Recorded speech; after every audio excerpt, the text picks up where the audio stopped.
The year is 1875, Wyoming Territory. You just got paid. 3 months driving cattle north from Texas, and you've got $20 in your pocket and a single change of clothes.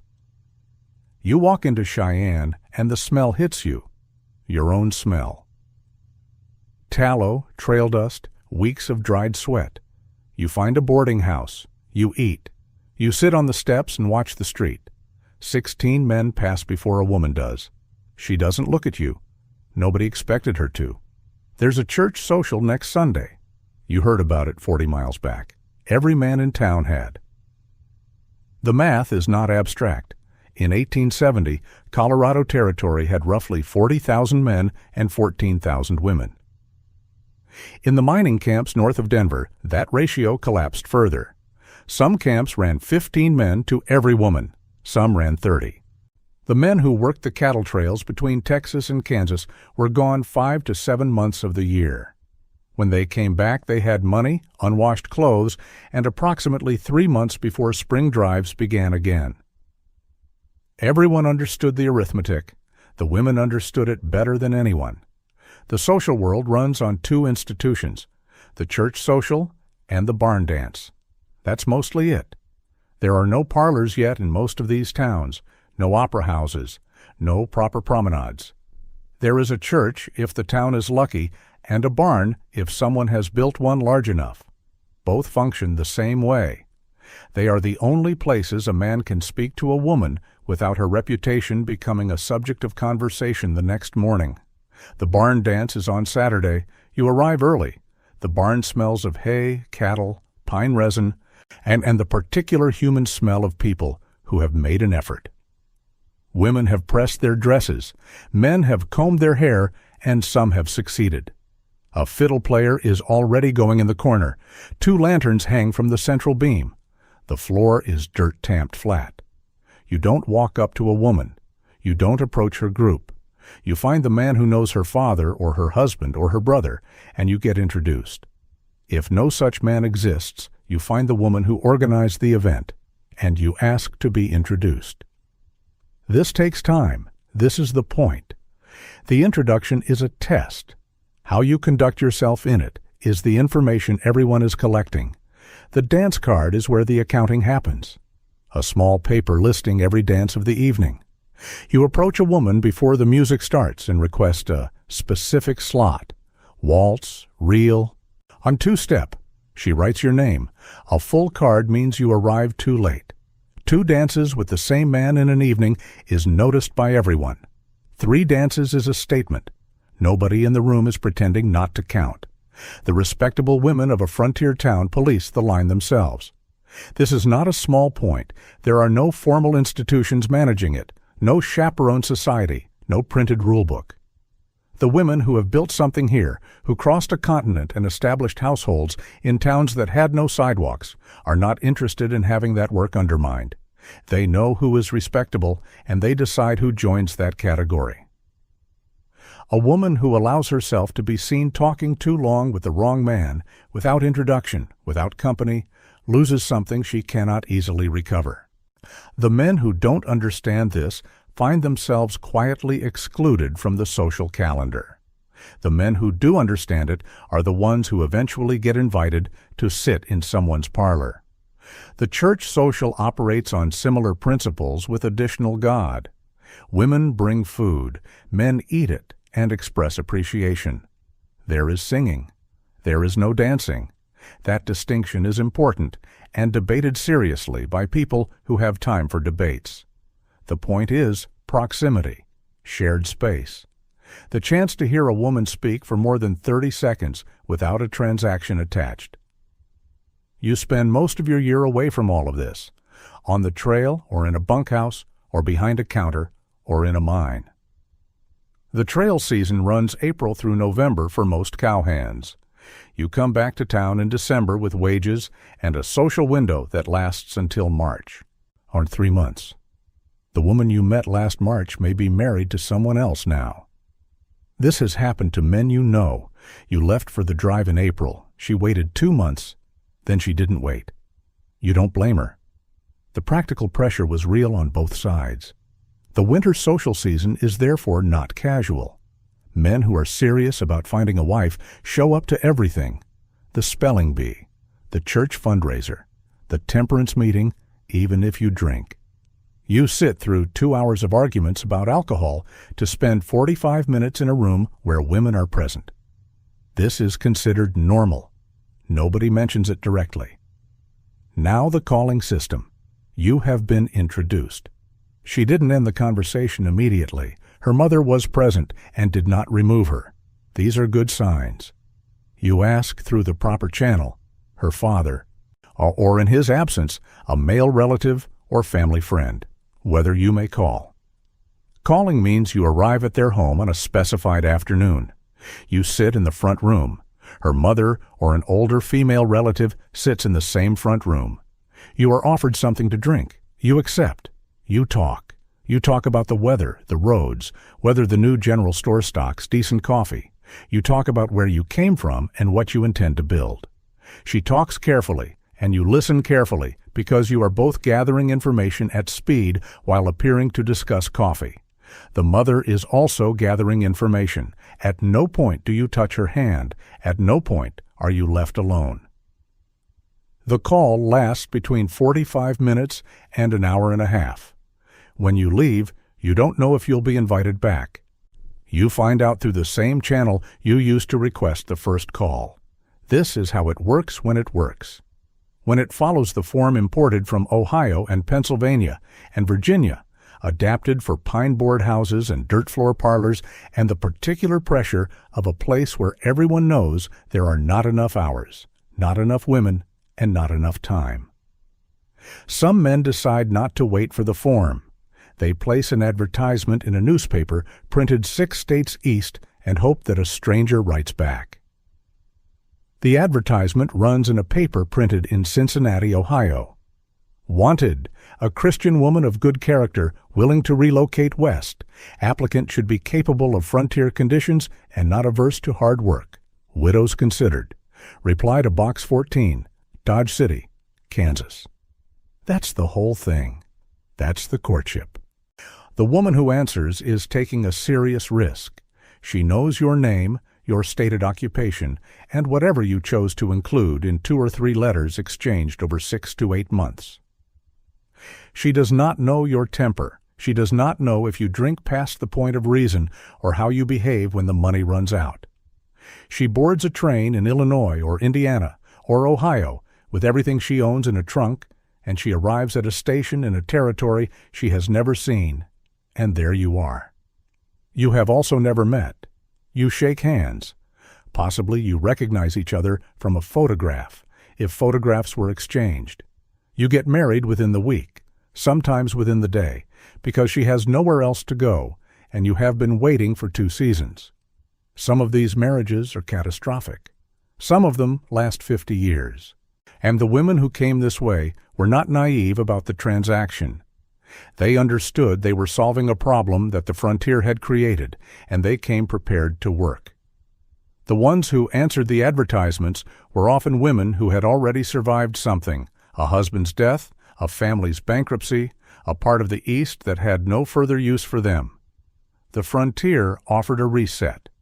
The cost of the reset was a stranger and a landscape you'd never seen. The courtship letters, when they survive, are not purely practical. Some of them are genuinely literary. A rancher in Nebraska writes to a woman in Pennsylvania about the way the light looks in October across a flat field, and how it is so different from anything he expected that he is still not used to it after 4 years. She writes back about what she is afraid of, and he writes back about what he is afraid of. They are strangers conducting the most honest conversation of their lives because the distance makes pretending seem pointless. The dance card system and the parlor calls and the letter exchanges all operated under the same basic pressure. Speed. A frontier courtship that lasted 2 years was an anomaly. 6 months was common. 2 months was not unusual. You meet in November. By February, a decision has been made. This is not romance novel logic. It is the logic of a woman who cannot winter alone and a man who cannot run a homestead alone, and two people sitting across from each other in a pine-board room deciding whether this is something they can do. Some men formalize the terms. A written agreement, not legally a contract, but treated as one by both parties, outlining who owned what, how labor would divide, what happened to property if one of them died. Women with land or money sometimes insisted on it. A widow with 160 acres of proved homestead claim was not handing that to a stranger without paperwork. The territorial courts occasionally saw cases where these informal agreements were disputed. The courts mostly ruled against the women. The agreements still got made. You come back from a 5-month drive in November, and she is not there, not dead, married. You ask around carefully because how you ask determines what people think of you. The answer is that she waited until August, and then she didn't. You know a man who knows the man she married. You have a drink. You don't say anything worth repeating. The drive begins again in April, now the part that runs underneath all of it. In 1880, roughly 10% of women recorded in certain Kansas and Colorado town censuses had occupations listed under categories that census takers used as placeholders for the sex trade. The real number is likely higher. The census taker used whatever term felt diplomatic. Some women listed themselves as seamstresses, some as boarders. The math of the town tells the actual story. The dance hall girl is not the same as the prostitute, and the women in that industry maintain the distinction fiercely. A dance hall girl, also called a percentage girl, is paid to dance.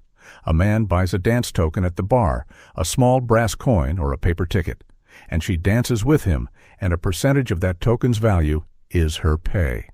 She may also encourage him to buy drinks, from which she takes a cut. She is not obligated to do anything else. Many didn't. Some did, for additional pay, negotiated privately.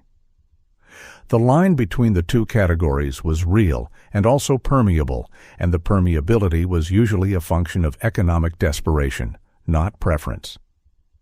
The women who worked in the trade proper often had arrived the same way everyone arrived: train, wagon, or on foot. Some had been lied to about what the job would be. Some had been sold. Some had made a clear calculation: available work in this town only.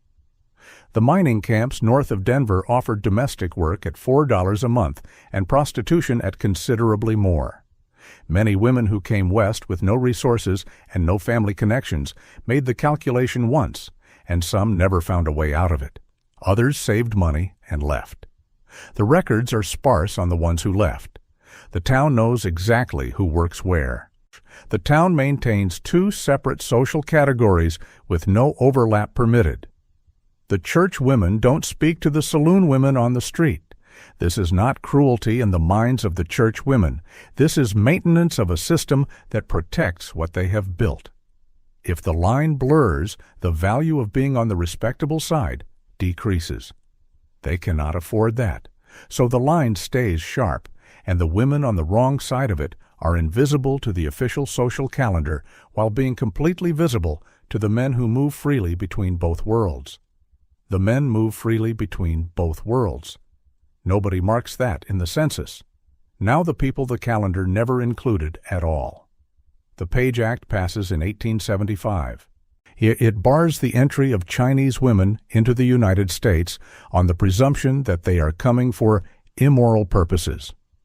In practice, it is applied to nearly every Chinese woman who attempts to immigrate, regardless of purpose. Chinese men who have been building railroads and working mines in California and Nevada since the 1850s are now legally prevented from being joined by wives, sisters, daughters. They cannot marry white women under the laws of most Western states.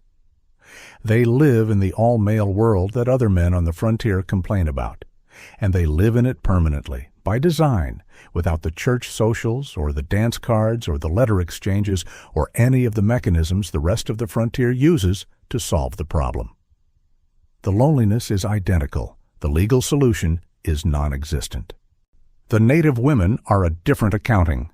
Some were taken, Some were traded by men with authority over them into arrangements that were called marriages in the paperwork. Some chose, in genuine conditions of limited options, to marry white or Mexican settlers because the alternative was worse. Some of those marriages held. Some were abandoned when the man moved on, and the law offered her nothing. The women who had been taken from their communities and then abandoned had nowhere to return to. The records list them as wives, then as missing, then as nothing. 2 men leave a saloon in Ellsworth, Kansas in 1873. One of them is a cowhand named Cad Pierce, who killed a man over a card game earlier that evening. The other is a woman who worked in the saloon.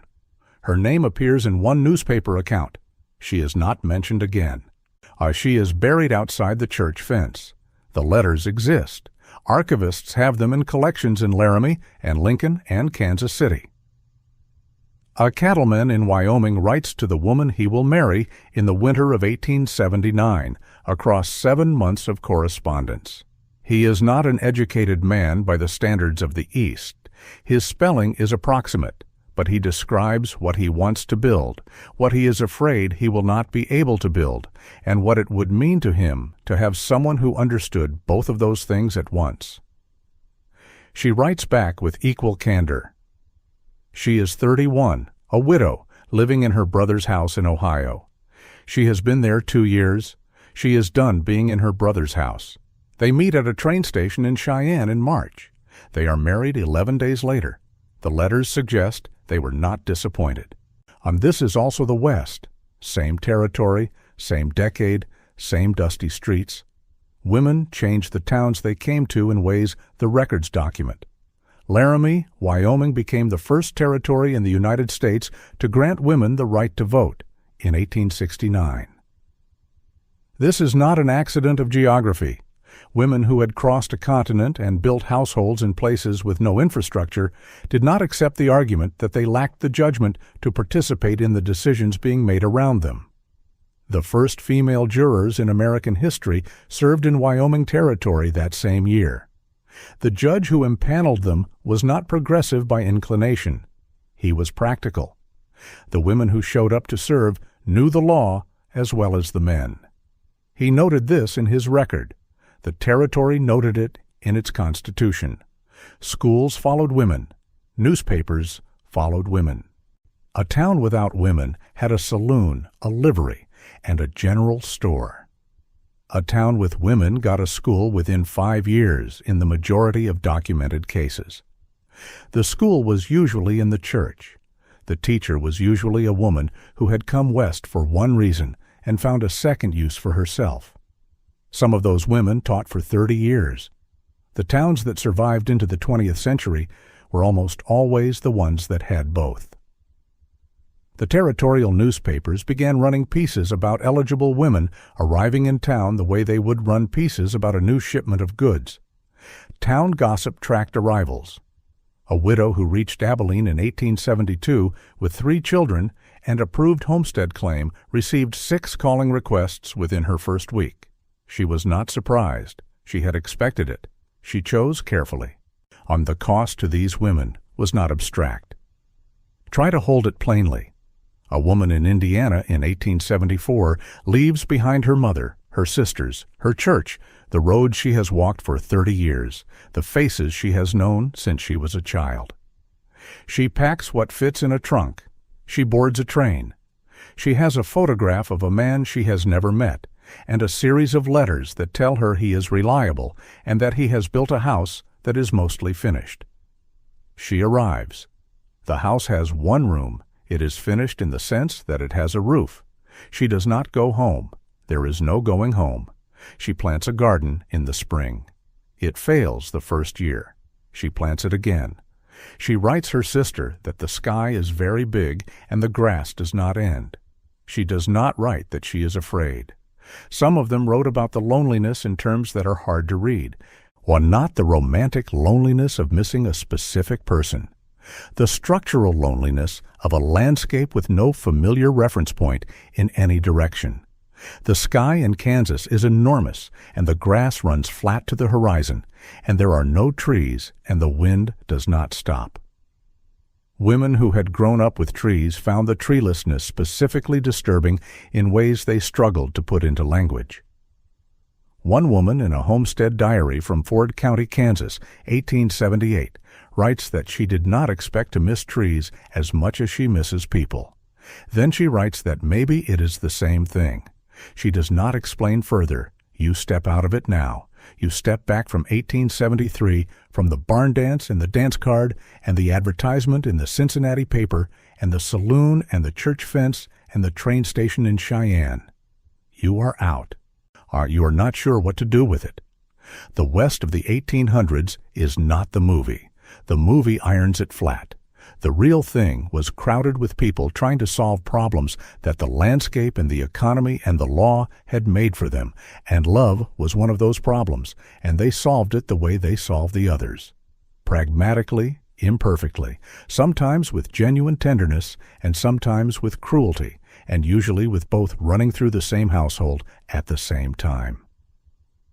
The women who came were not passive pieces in someone else's story. They made calculations, took risks, built institutions, changed the legal record, and wrote letters that are still sitting in archives and still, when you read them, sound like people. The men who waited through trail seasons and long winters and 3-month social windows were also, mostly, just people trying to close a distance that the geography kept reopening. The system underneath, the Page Act, the church fence, the census column that didn't exist, the women with no legal standing, that was also real. It ran on the same streets. It used the same decade. The West was not the romance. It was not only the horror, it was a real place full of real people doing what people do, which is try to find someone and build something and look away from what the system costs. You file that away. You're not sure what to feel. That's probably right.